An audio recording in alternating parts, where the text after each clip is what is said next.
देश में आज भी कई सियासी खबरें रही, कितनी सियासी हलचल रही, तमाम बड़ी खबरों पर करेंगे चर्चा। लेकिन उससे पहले मेरे साथ देख लीजिए 4 बजे की 40 खबरें। प्राण प्रतिष्ठा से पहले आम आदमी पार्टी की बड़ी घोषणा, दिल्ली की सभी विधानसभा सीटों पर हर महीने के पहले मंगलवार को सुंदरकांड और हनुमान चालीसा का पाठ होगा। मायावती ने अकेले चुनाव लड़ने का किया ऐलान, लोकसभा चुनाव में किसी भी पार्टी के साथ गठबंधन करने से इनकार किया। अखिलेश यादव को मायावती ने बताया गिरगिट, कहा विपक्ष के इंडिया गठबंधन को लेकर समाजवादी पार्टी के मुखिया ने लोगों को गुमराह किया, संन्यास की खबरों को बताया अफवाह। राहुल गांधी की भारत जोड़ो न्याय यात्रा का दूसरे दिन इंफाल पश्चिम के सेकमाई से शुरू हुई ये यात्रा।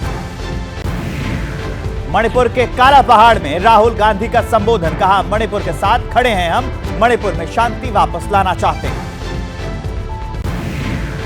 लालू नीतीश के बीच खटास की अटकलों के बीच पटना में राबड़ी आवास पर नीतीश कुमार पहुंचे, दही चूड़ा भोज में शामिल हुए ललन सिंह भी साथ।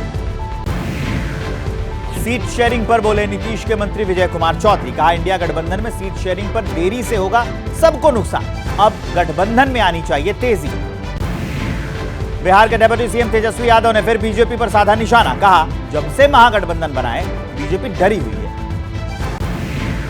मुस्लिम वोट पर बीजेपी की नजर, यूपी की राजधानी लखनऊ से शुक्रिया भाईजान अभियान की शुरुआत।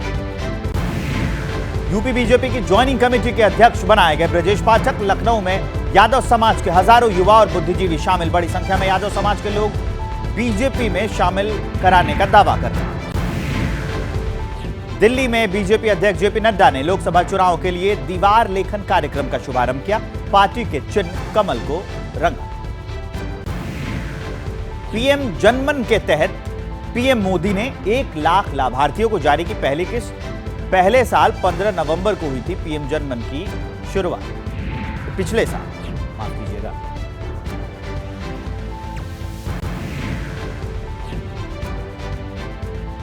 मोहन भागवत का राम मंदिर पर बड़ा बयान, कहा सालों का सपना हो रहा है साकार, हिंदू समाज के मन में था इसलिए गुलामी का प्रतीक ढहाया गया।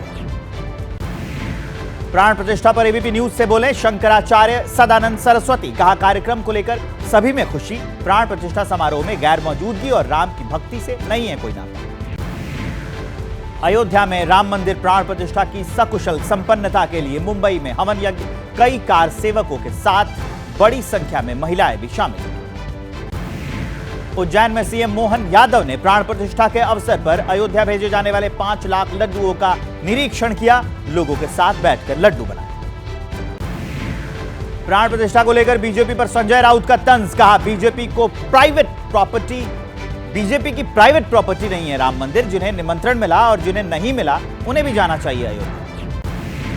रामलला के प्राण प्रतिष्ठा में बस 1 हफ्ता बाकी, रामभद्राचार्य ने कहा 14 सालों के श्री राम के वनवास के बाद जो खुशी अयोध्या वासियों को मिली थी वही खुशी महसूस कर रहा हूं। ओडिशा के देवगढ़ में स्वच्छता अभियान का आयोजन, केंद्रीय मंत्री धर्मेंद्र प्रधान ने गोपाल जी मंदिर के स्वच्छता अभियान में हिस्सा लिया। संदेश खाली हमले के 10 दिन बाद भी ताबड़तोड़ एक्शन मोड में ईडी, कोलकाता में 4 जगह ईडी ने छापेमारी की, राशन घोटाले में गिरफ्तार टीएमसी नेता शंकर आध्या के लिए उनके खिलाफ यह कार्रवाई की जा रही है। अवैध खनन मामले में एनजीटी का पंजाब सरकार पर शिकंजा, कांग्रेस नेता नवजोत सिंह सिद्धू की याचिका पर भेजा नोटिस, डीएम समेत कई अफसरों से मांगा जवाब, सिद्धू ने एनजीटी पर का आभार जताया है।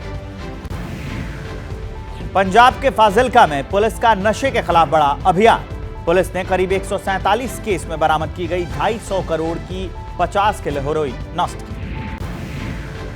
नवी मुंबई के उरन में कंटेनर यार्ड में भीषण आग लग गई, मौके पर फायर ब्रिगेड ने पहुंचकर आग पर काबू पाया।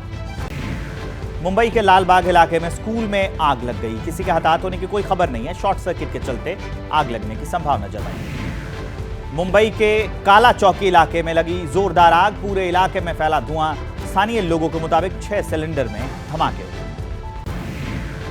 मध्य प्रदेश के दामोह में कसाई मंडी पर चला प्रशासन का बुलडोजर, कई अवैध गोदाम और स्लॉटर हाउस को ढाया गया, अवैध गोकशी का आरोप। मथुरा में यमुना एक्सप्रेसवे पर हुआ दर्दनाक हादसा, 2 बस आपस में टकरा गए, करीब 40 यात्री घायल हो गए, घायलों को जिला अस्पताल में भर्ती कराया गया। यूपी के उन्नाव विवाद हत्या मामले में पुलिस ने 4 आरोपियों को गिरफ्तार किया है। पैसों को लेकर 2 पक्षों में झगड़ा हुआ था, एक शख्स की मौत हुई। यूपी के लखनऊ में परेड ग्राउंड में 76वें सेना दिवस परेड का आयोजन किया गया। सेना प्रमुख मनोज पांडे भी हुए शामिल। दिल्ली के कर्तव्य पथ पर गणतंत्र दिवस को लेकर फुल ड्रेस रिहर्सल, कड़ाके की ठंड के बीच परेड की तैयारी। हैदराबाद में 76वें सेना दिवस के अवसर पर पुष्पांजलि समारोह का आयोजन EME वॉर मेमोरियल में शहीदों की शहादत को नमन किया गया। आज से तमिलनाडु के मदुरई में शुरू हुआ जल्लीकट्टू का खेल। कार्यक्रम स्थल पर सुरक्षा के पुख्ता इंतजाम। केरल के मकर विलक्कू उत्सव के अवसर पर भक्तों की भारी भीड़। सबरीमाला मंदिर में लोगों ने पूजा की। नहीं रहे मशहूर शायर मुनव्वर राणा। 71 साल की उम्र में अंतिम सांस ली। पीएम मोदी ने राणा के निधन पर दुख जताया। लखनऊ में मशहूर शायर मुनव्वर राणा, समाजवादी पार्टी के मुखिया अखिलेश यादव ने उनको मुनव्वर राणा को श्रद्धांजलि दी। कहा, समाज ने एक बड़े शायर को खोया। दिल्ली में ठंड के साथ कोहरे का कहर। देरी से उड़ान भर रही है फ्लाइट। कई फ्लाइट डायवर्ट की गई हैं। 6 से 7 घंटे की देरी से ट्रेन चल रही है। राजस्थान में पड़ रही खून जमा देने वाली ठंड। जयपुर के नाहरगढ़ बायोलॉजिकल पार्क में वन्यजीवों को सर्दी से बचाने के लिए हीटर लगाए गए।